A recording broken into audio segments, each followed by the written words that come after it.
Hello, Canucks fans. Welcome back to another episode of the Canucks Conversation, brought to you as always by the great folks over at Zephyr Epic. You can use promo code Hockey Season, capital H, capital S, all one word, Hockey Season. That will get you $5 off your order at ZephyrEpic.com. That is ZEPHYR epic.com. That is the website, the URL that you are going to want to visit if you are going to shop online. And if you choose to shop online, you can enjoy free shipping on any order over $50. But if you want to head into their retail location, you can feel free to do that as well, as they've got a beautiful one out in Surrey, British Columbia. That promo code also works in store for $5 off your order. Question for you. Okay. What does URL stand for? I have no idea. Uniform Resource Locator. I knew that off the top of my head.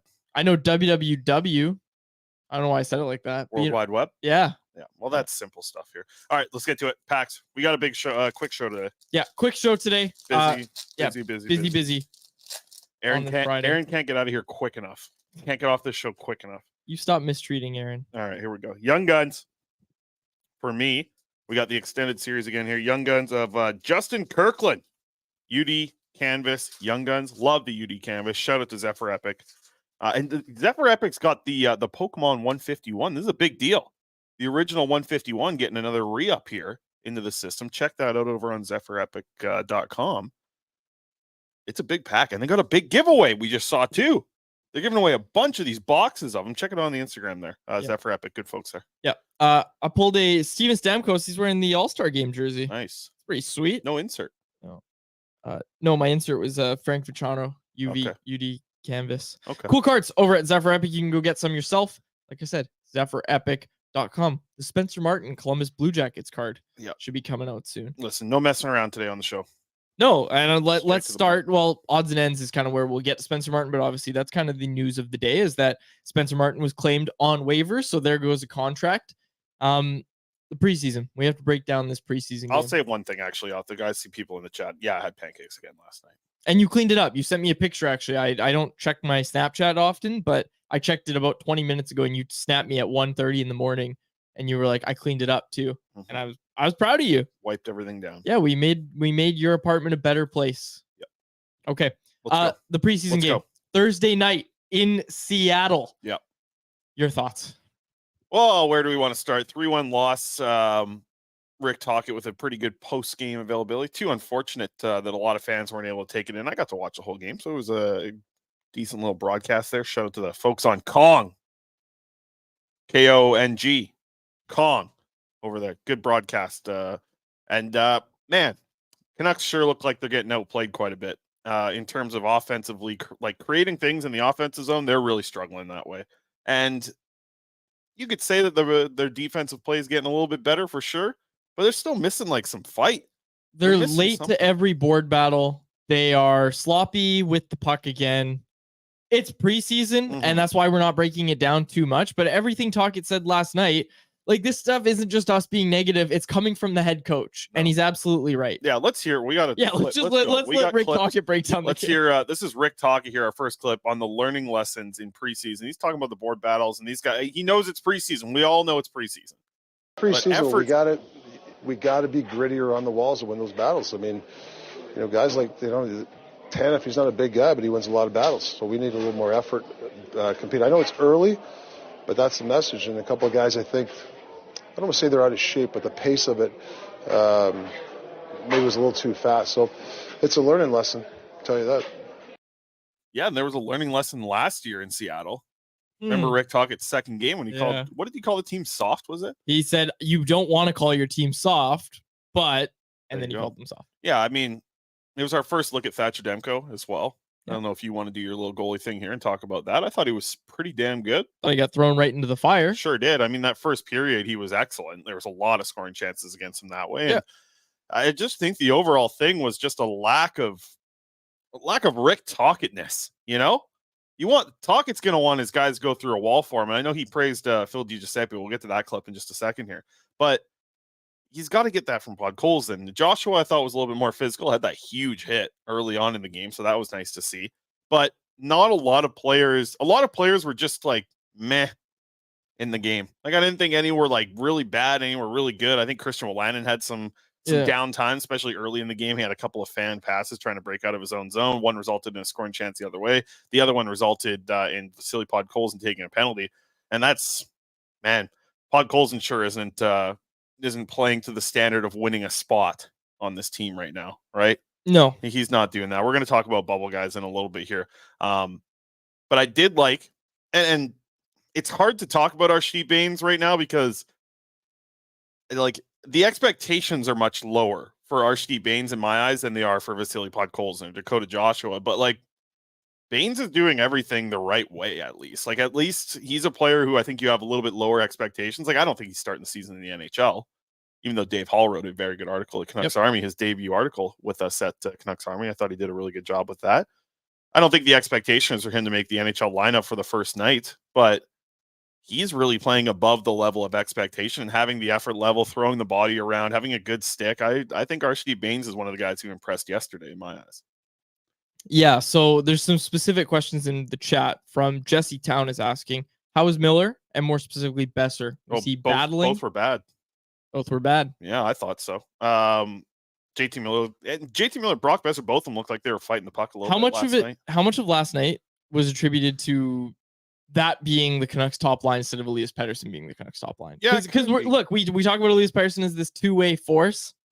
Don't think anybody's ever said that about JT Miller. No. I think they were both kind of fighting it last night. They're going to take some reps. Like I think these last 3 games, you got them all at home. I know one's going to be out at the Abbotsford Center, but you got 3 preseason games here to like, okay, you got your feet wet, time to go swimming, right? These last 3 games, you got to let it rep. Yeah, the last 3 games is what we'll be basing more off of. Look, there were more positives in the Edmonton game because they shut down a good power play. Sure. I mean, hey, the power play goal that was scored last night, Ian Cole was in the box for, so maybe I think J-Pat tweeted that too. He's really showing his worth because as soon as he's in the box, they get scored on the PK. So look, the last 3 games, we're going to see a more NHL ready lineup. We're going to see closer to what we're going to see in the season opener on October 11th.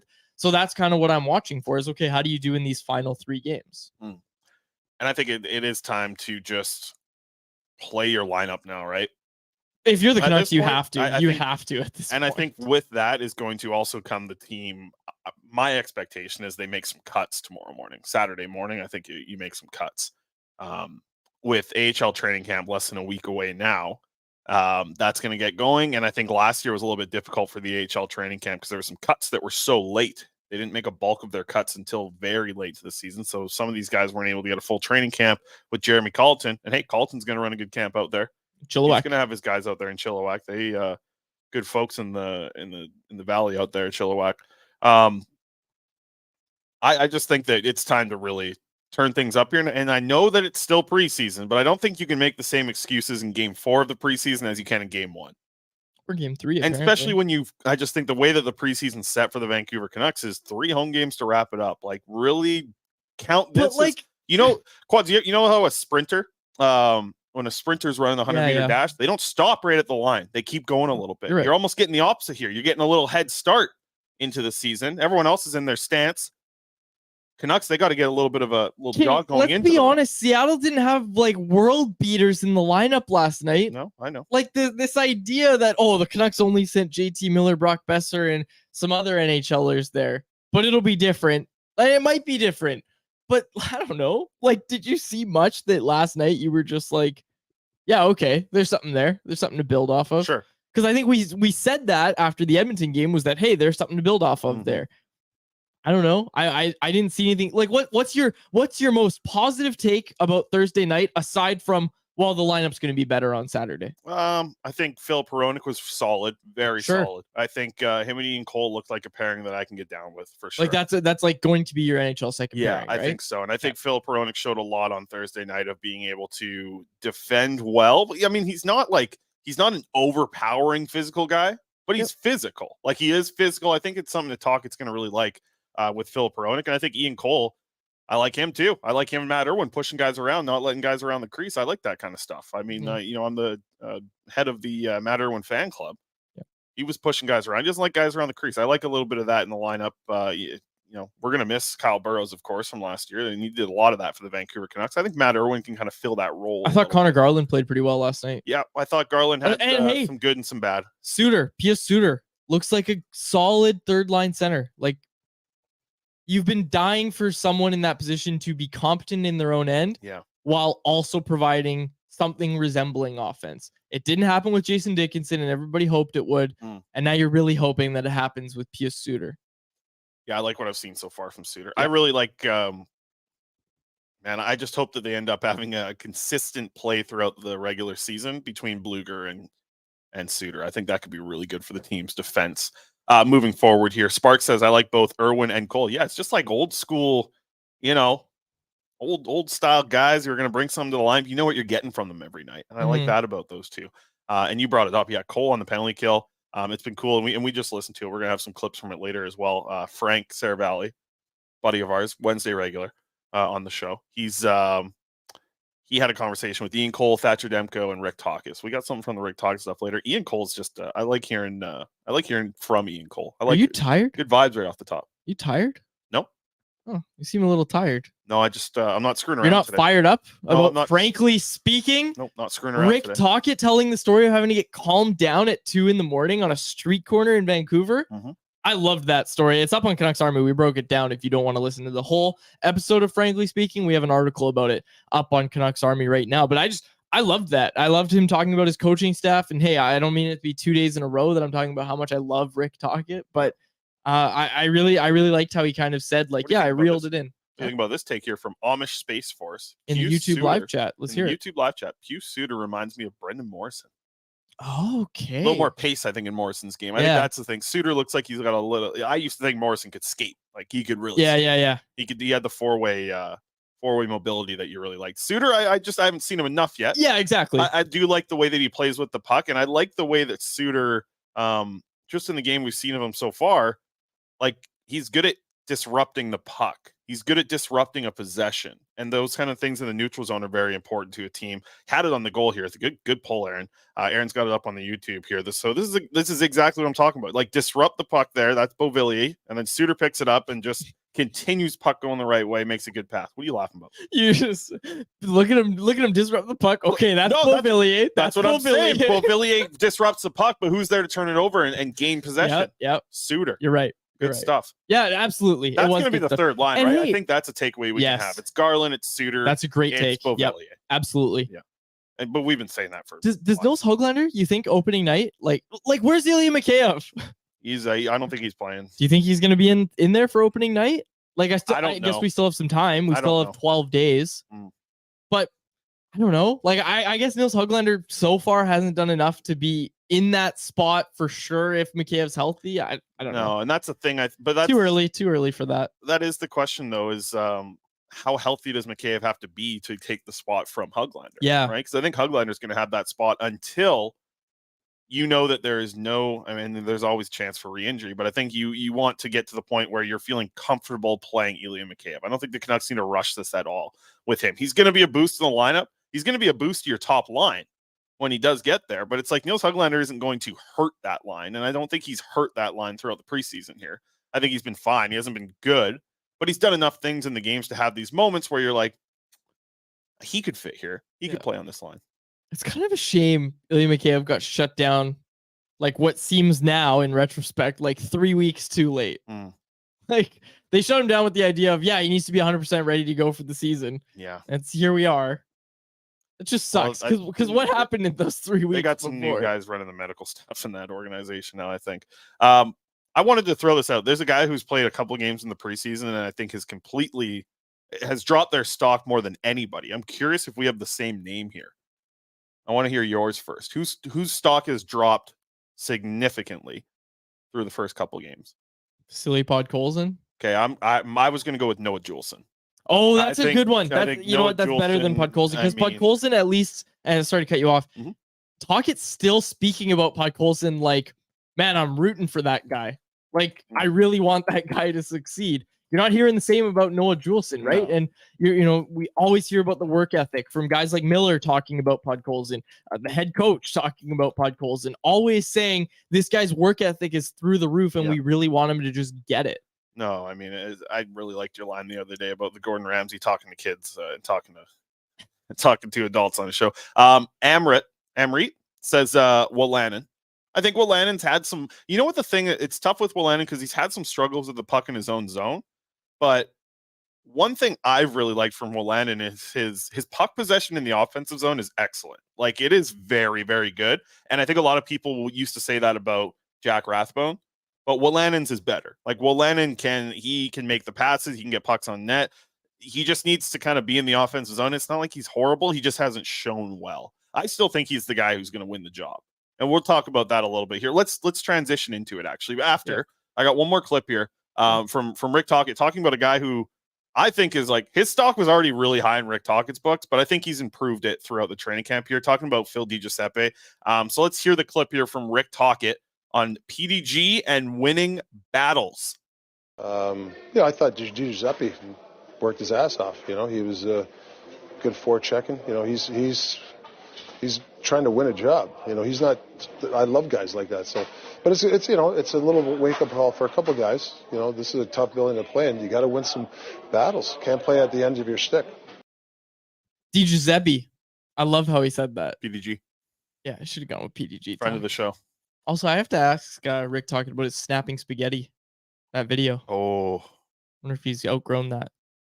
You should ask PDG first about that. No, I don't want him cut from the team because he's going to have to publicly disparage the coach over that.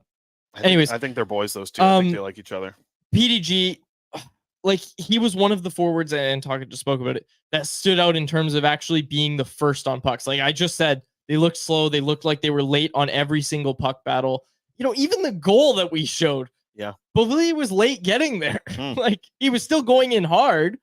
But like, they were late. They were late getting in on the forecheck. And I was tweeting out the videos all last night, watching the game, and a comment that kept coming up in the replies to those tweets was, geez, these goals that they're allowing look a lot like last year's. Guys scrambling out of position. And I think you can chalk some of that up to preseason, but I don't think Rick Tocchet's going to chalk that up as preseason. No, and I don't think we should either. We saw those exact goals all last year. That's a good point, because think about Seattle. They played exactly how I was going to expect them to play. That's the Kraken team that I see how they play. They were led by some young guys who were skating hard, right? And that's the thing. The Canucks, we've talked about their identity throughout the offseason here and all that. They have an identity from Rick Tocchet. They're just not doing it. They're not doing it right now in preseason, and we're not going to go too much in depth here. No, but it's preseason, right? But I think you put together a lineup for these last 3 games. These 3 games, I think we can talk more about some of the positives and negatives and actually have them mean a lot, because these 3 games mean it. These 3 games, like when Archie Bains gets in the lineup in one of these games, it's going to mean a lot. And when Vasily Podkolzin gets into probably 2 of these games, it's going to mean a lot. Jack Studnicka, it's going to mean a lot with these guys. And speaking of those names, why don't we dive into our next topic here, the bubble battle. Bubble battle. As we talk about this, let's start on defense. Okay. Right. Because Sterling Wilson has a wonderful comment in the YouTube live chat about this. He said every defender that was supposed to compete for that 6th spot, and I think you can even put 6, 7, 8th spot in that conversation, has been disappointing. Any concern that McWard seems to be the likely candidate to play with Quinn Hughes? Look at this graphic I built too. Oh my gosh. Okay, let's go through kind of the names here. Like who's on the bubble here? And I don't know, like Guillaume Brisebois, Christian Wolanin, Jack Rathbone, Akito Hirose, Matt Irwin, Jet Wu, Noah Juleson. Okay, so let's do this. I think Cole McWard's got to be in that conversation too. Sure. Right? Yeah. Let's cut, guys. Okay, first pick. Who's at the bottom of the list? From Brisebois, Wolanin, Rathbone, Hirose, Irwin, Wu. I got a list right here in front of me, and I'm gonna cut first guys guy off. cut.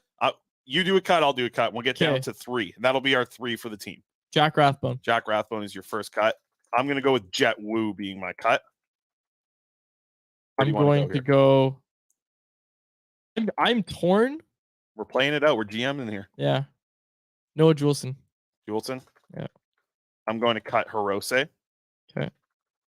That leaves us with 4, and you have the final pick here. Guillaume Brisebois, Christian Wolanin, Matty Irwin, good local kid, and Cole McWard. Who's the guy you cut? I asked me 3 days ago, and I would have said Cole McWard, but I don't know. He looked okay in that game. I think it's worth another look. So there's no cuts. Yeah.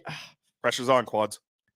I don't want it to be Matt Irwin. I don't like this is a really, really tough pick. I'm going to go with Brisebois just because I don't think I don't know. No, you know what? I don't know. I don't want to cut Matt Irwin. I really don't want to be the one to say it. I'm not saying it. There's no need to cut it. There's no need to cut. I think these are the 4 that are on the bubble. I think this is what the battle actually comes down to. So the final 3 games is going to the final 3. I don't think any of these guys deserve to get cut yet. I think the final 3 games is where you decide among these 4. But if I have to, yeah, you're making me cut right now, and I don't want to. Matt Irwin. And I hate to say it because I thought, and I still think to some extent, that he kind of has the inside track for that 8th defenseman job or 7th defenseman where he can kind of be that plug and play guy because he's done that before. Yeah. Right. What did he play 62 games last year though, or something, right? Or let me check it up. But he has the experience. Somebody was ripping us the other day for not doing our damn research. He has the experience to kind of be that plug and play guy. Right. Like where he can go in at any time 61 and give you the games same last thing. year. Yeah. So like think about Kyle Burrows, right? How Kyle Burrows was so good at being out of the lineup for 12 games, comes in, gives you a strong performance for 2 straight games, then he's back out for 12 or whatever it is. Right. How he's able to be that plug and play guy. Like that gives him, in my opinion, the inside track over a guy like Christian Wolanin. Maybe not so much Guillaume Brisebois, because I think Brisebois also has an element of that to his game as well. Yeah. But definitely gives him the inside track over guys like Christian Wolanin and Cole McWard, right? So who's playing with Hughes on night 1? I think we're going to see that hybrid thing where everybody plays with Quinn Hughes. Who's lined up next to Quinn Hughes on night 1 to start? Cole McWard or Carson Soucy, because that's what it was in the last preseason game. I think it's going to end up being Carson Soucy. Yeah. I think that'll be, you go through the ice time through the first month of the season. I think the most consistent partner for Quinn Hughes is going to be Carson Soucy. Sure. That's all I think it's going to be. I think that you might see McWard there for a game here and there, but in my eyes, I think the 7, 8, 9, or the 6, 7, 8 defensemen that you're keeping on the roster, Brisebois, Wolanin, Irwin. And I think Brisebois and Irwin are going to be the extra 2. I still think Wolanin's done enough, and he's going to have to step up here a little bit because I do think that the coaching staff, I do think they like Brisebois. Yeah. And I think they like Brisebois with Tyler Myers. So if you're having to play him in a third pairing role, he might have an edge there. And I think he might be the guy, but Matt Irwin might be the guy too. They might like 2 veteran guys in Tyler Myers and Matt Irwin playing together. I think McWard, if I were to make that pick, as we see in the chat here, I think I'd go with McWard to send down because I do like the fact that he's only got 5 games in the NHL, lots of time in the AHL, playing on a top pairing with like Akito Hirose in the AHL. I think that could be really good for him. Yeah, and the waiver eligible guys from this, obviously Irwin, Wolanin, and Brisebois, all waiver eligible. Cole McWard obviously is not, and all the guys we sent down aside from Noah Juleson is not waiver eligible. I'd have to look at who we had, but yeah, those are the guys that we're keeping. Those 4 right now. And probably Cole McWard's going to be the next guy. Okay. Although we also expect the Canucks to actually make some cuts to their roster soon. So we better keep an eye on that during the show. Twitter. Well, probably happen after some guys that are going to be getting cut are in my next beautiful graphic that I built here.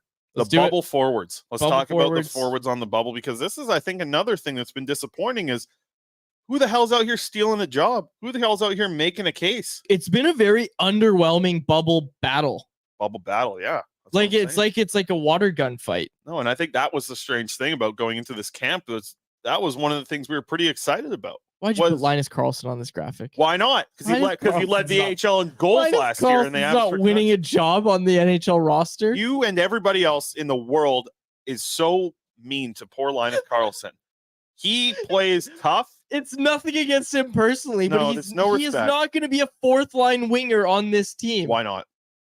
He does. Look at the names in front of him. Look at who we've. Anyways, let's go. He hasn't had a good preseason, but you wait. You and everybody else are wrong about Linus Karlsson. I'm not. He's going to play in the bottom 6. He can kill penalties.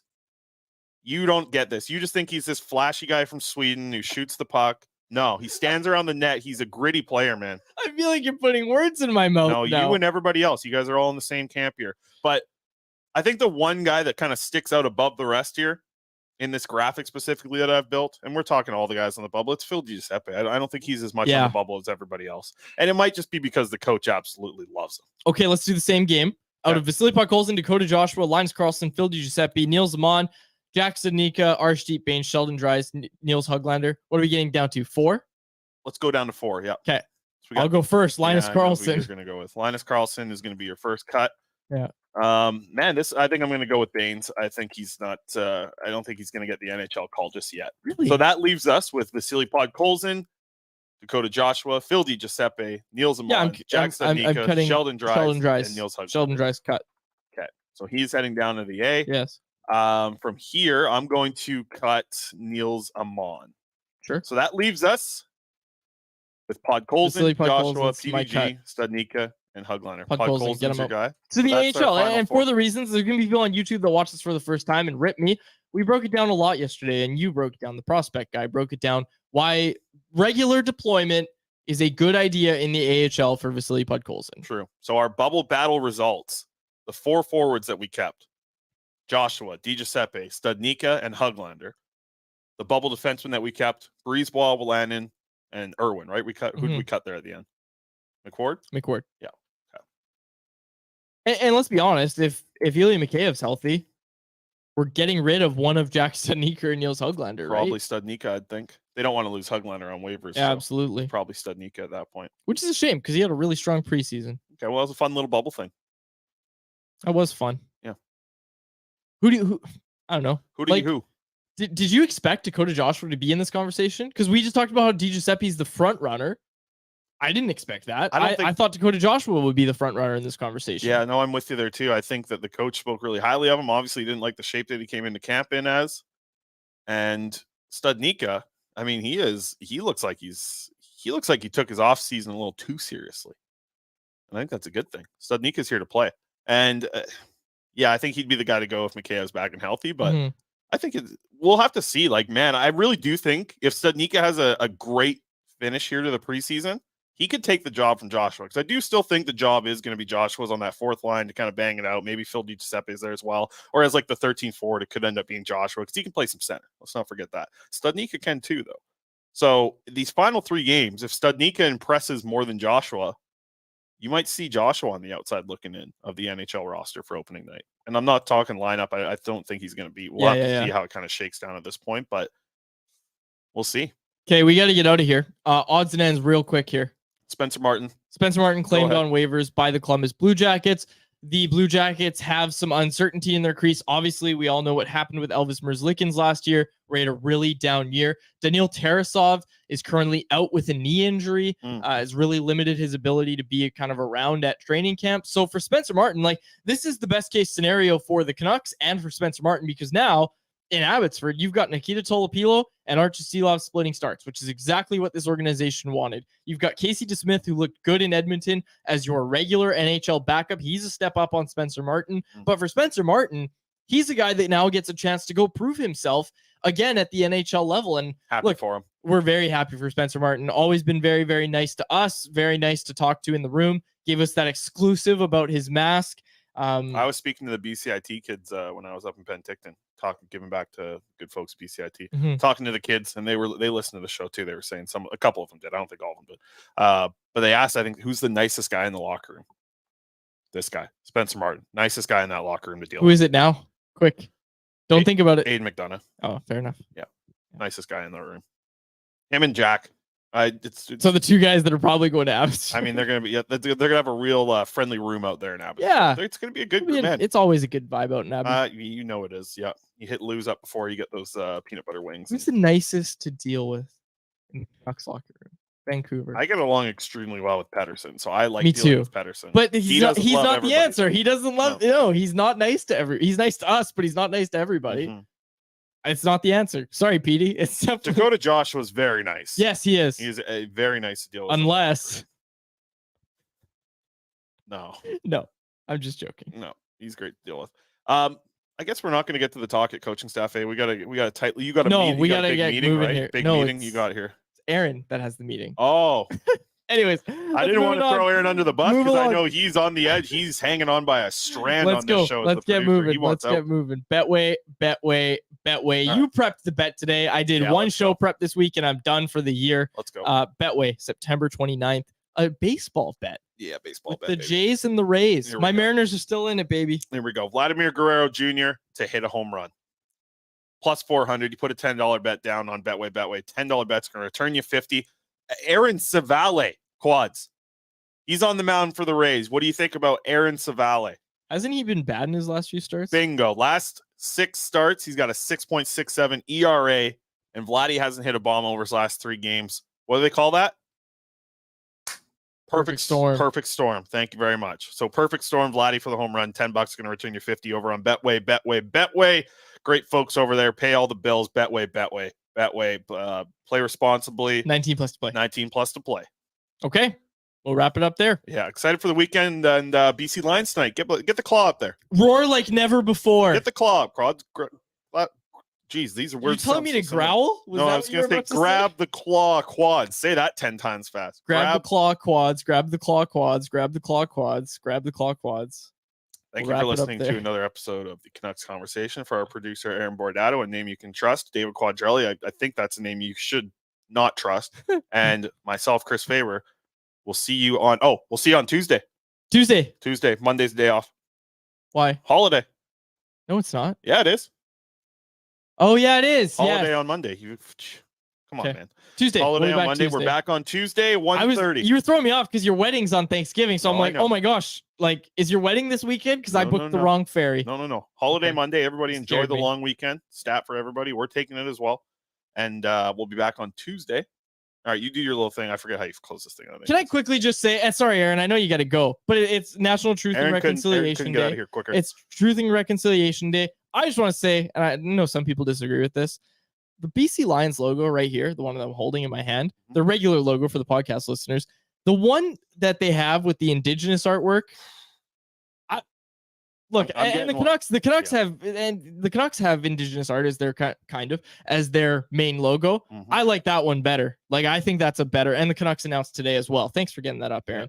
The Canucks will commemorate. The whole CFL did them. They all have Indigenous logos. They look amazing. The Lions, I think, looks better than their main logo. Yeah, if they have a hat today, I'm gonna get one. I'm gonna get one of those. I think it's very nice, and the black too. Like it's on the black background. Mm-hmm. I really, really like that. And Aaron just had it up, but the Canucks are going to have something for National Truth. 2 games, yeah. One game here, one game in Abbotsford, I heard. So one of each is going to have a day. Truth and Reconciliation is what I was trying to say. Okay, we'll wrap it up there. For my co-host, Chris Faber. Back on Tuesday. Yeah. And our technical producer, Aaron Bordato, who I forgot to introduce. He's got to run. At the start of the show. Yeah. He's got to run. My name is Dave Quadrelli. Thank you so much for listening to the episode of the Canucks Conversation. Woo! Thanks for listening to Canucks Conversation. Hit the subscribe button to never miss an episode. How about keep it to a thank you, Jim?